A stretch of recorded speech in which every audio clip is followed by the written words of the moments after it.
صدقہ فطر فرض ہے. صدقہ فطر کا مقصد روزے کی حالت میں سرزد ہونے والے گناہوں سے خود کو پاک کرنا ہے، کیونکہ صدقہ گناہوں کو صاف کرتا ہے. صدقہ فطر نماز عید سے قبل ادا کرنا چاہیے ورنہ عام صدقہ شمار ہوگا. صدقہ فطر کے مستحق وہی لوگ ہیں جو زکوٰۃ کے مستحق ہیں. حضرت ابن عباس سے روایت ہے کہ رسول اللہ صلی اللہ علیہ وسلم نے صدقہ فطر روزے دار کو بےہودگی اور فحش باتوں سے پاک کرنے کے لیے نیز محتاجوں کے کھانے کا انتظام کرنے کے لیے فرض کیا ہے. جس نے نماز عید سے پہلے ادا کیا اس کا صدقہ فطر ادا ہو گیا، اور جس نے نماز عید کے بعد ادا کیا اس کا صدقہ فطر عام صدقہ شمار ہوگا، یعنی اس کا پھر وہ فائدہ نہیں جو اصل صدقے کا ہے. صدقہ فطر کی مقدار 1 صاع ہے جو 3.25 سیر یا 2.5 کلو گرام کے برابر ہے.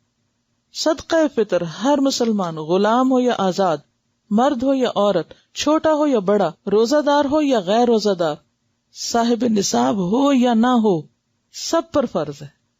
ٹھیک ہے، یعنی اتنی اس کی تاکید ہے. حضرت ابن عمر سے روایت ہے کہ رسول اللہ صلی اللہ علیہ وسلم نے رمضان کا صدقہ فطر 1 صاع کھجور یا 1 صاع جو، غلام، آزاد، مرد، عورت، چھوٹے بڑے ہر مسلمان پہ فرض کیا ہے. اسے بخاری اور مسلم نے روایت کیا ہے. جو بچہ آخری روزے کو پیدا ہو اس کا بھی ہوگا، چاہے وہ 1 دن یا چند گھنٹے کا ہو. صدقہ فطر غلے کی صورت میں دینا افضل ہے، لیکن پھر اگر نہ ہو ممکن تو پیسے بھی دے سکتے ہیں، یعنی راشن دینا بہتر ہے بنسبت پیسے دینے کے. گیہوں، چاول، جو، کھجور، منقع یا پنیر میں سے جو چیز زیر استعمال ہو وہی دینی چاہیے، یعنی جو بھی کسی علاقے میں لوگ خود کھاتے ہوں جیسے اسٹیپل فوڈ کے طور پر یا عام غذا کے طور پر، اسی کو صدقہ کریں. عن ابی سعید رضی اللہ عنہ یقول كنا نخرج زکاة الفطر صاعا من طعام و صاعا من شعیر و صاعا من تمر و صاعا من اقط و صاعا من زبیب متفق علیہ.